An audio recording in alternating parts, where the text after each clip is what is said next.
Tom Cloud with this week's Precious Metals Market Update. As we started the first of the year, we talked about platinum, and then the last two we've talked about silver and palladium. We're down to gold now for what I'm calling yearly forecast, and what we see in the future for gold is turned extremely positive.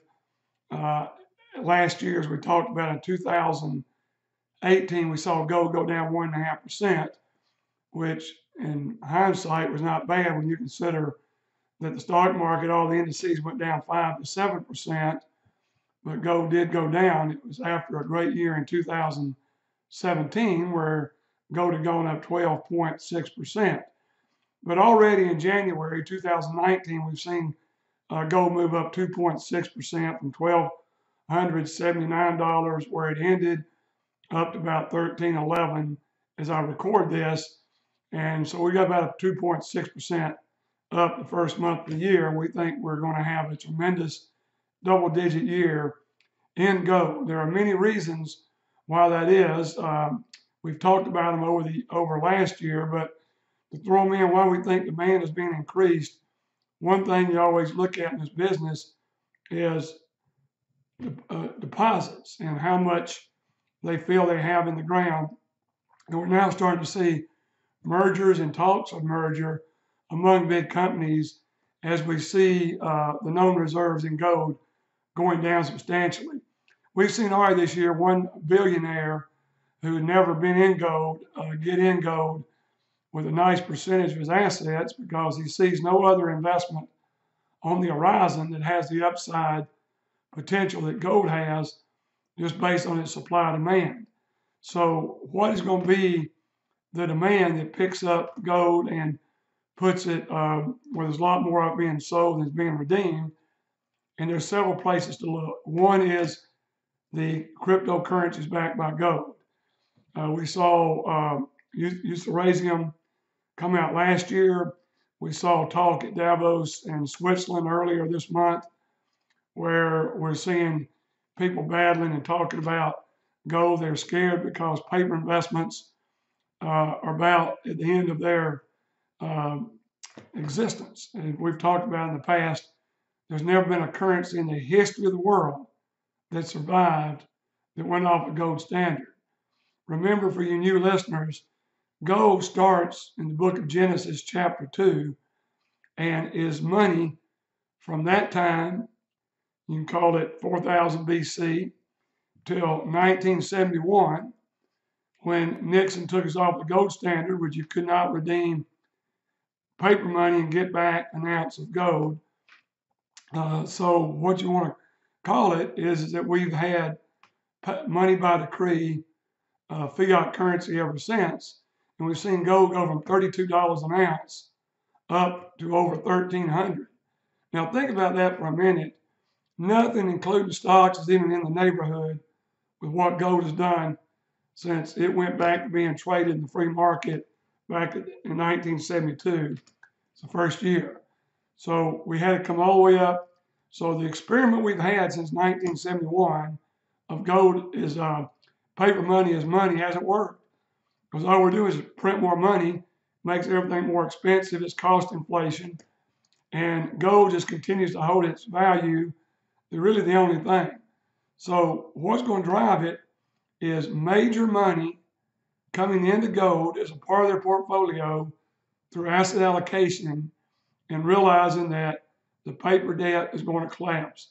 What's going to happen with China and Japan that have $2.5 trillion of our debt liquidate? They've been liquidating some for over a year, but when they really start liquidating, there's no buyers for U.S. debt. So what the Fed has to do is print money to buy money, compound interest, and on the debt alone right now, the federal debt at $22 trillion, we're paying over $600 billion a year in interest. Just think of that. If you have $1 trillion budget deficit in a year, and then you have $600 billion just in interest, look where this thing is going. It's compound. I've said it many times, but if you look on usdebtclock.org, usdebtclock.org, ftmweekly.org and look at the debt situation in this country. If you haven't, you're in for an eye opener. The other thing that's driving gold is the central banks. Why every month does the Chinese, Russian, Indian, sometimes the Brazilian central banks buy gold? You think they're buying it because it's a bad investment? Do you think they're buying it because they never have any use for it? Of course not. They're buying it because every problem that we already have and will ever have in finances and collapsing of paper currencies is that it's real. You can hold it. It's redeemable anywhere in the world. So everybody knows it's going to be part of any solution. We keep hearing about Trump's reset. We keep hearing about a jubilee, a biblical jubilee, and forgiving debt every 70 years.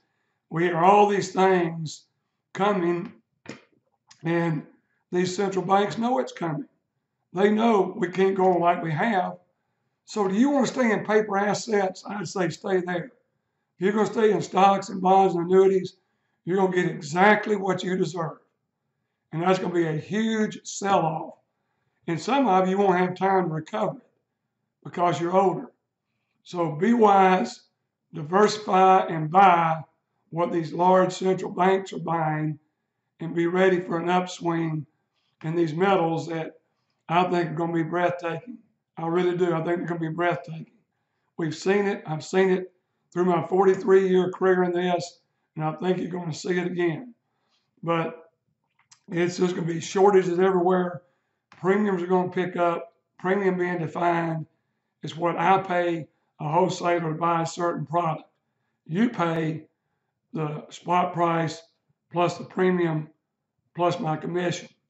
And as you already know, if you're watching this, we have the lowest round trip in the country because we don't charge back-end fees when you sell. There's not another company out there that's been brought to our attention that does the same. So you pay them 2 commissions, one to buy, one to sell. We charge you one to buy, and it's under 3% depending on what it is. So how much it is and what it is. So nobody's going to give you a better deal. And then if you're going to store it, if you're a larger investor and don't want to hold it, you want to hold it for investment, we have you create your own ETF where you have the physical metal in a COMEX warehouse at the lowest storage rate in the world.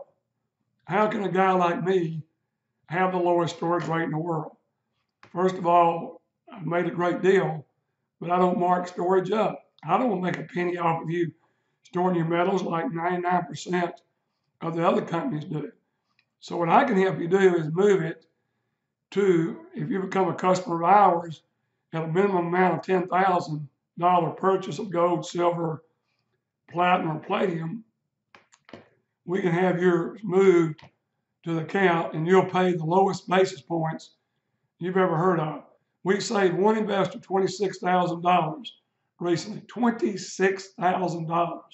Now he's got a lot of metals stored, but we can help you do the same and get it moved, and even help you move it from where it is now to one of the depositories that have these lower storage rates that we're talking about.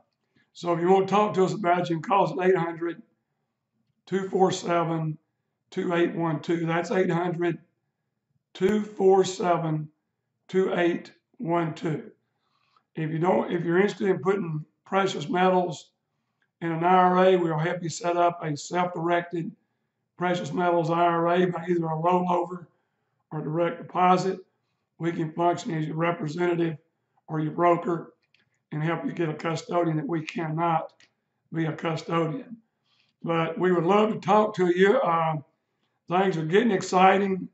I mean, the longer you wait to get in my opinion, the bigger mistake you're making. And the last thing I want to say is when people are out there talking to you about stocks and putting 60, 70, 80%, since the year 2000, the Dow Jones has gone up from 23,000 something to 24. It's got me from 16,000 to 23,000 something for a total gain of 82% over 18 years. while gold has gone from 256 to 1300, over 400%, not 82%. So the stockbroker people tell you stocks have done better than gold. It's laughable. It's laughable.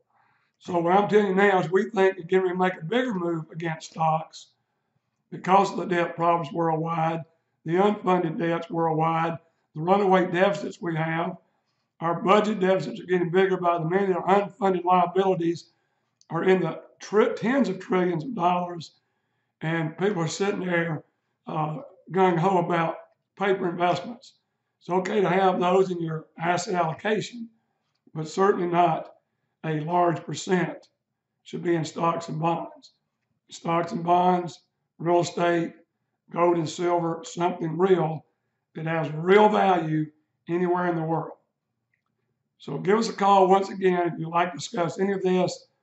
Dan and Kathleen or I, we're happy to talk to you. You can reach us at 800-247-2812. With this week's Precious Metals Market Update, this is Tom Cloud signing out.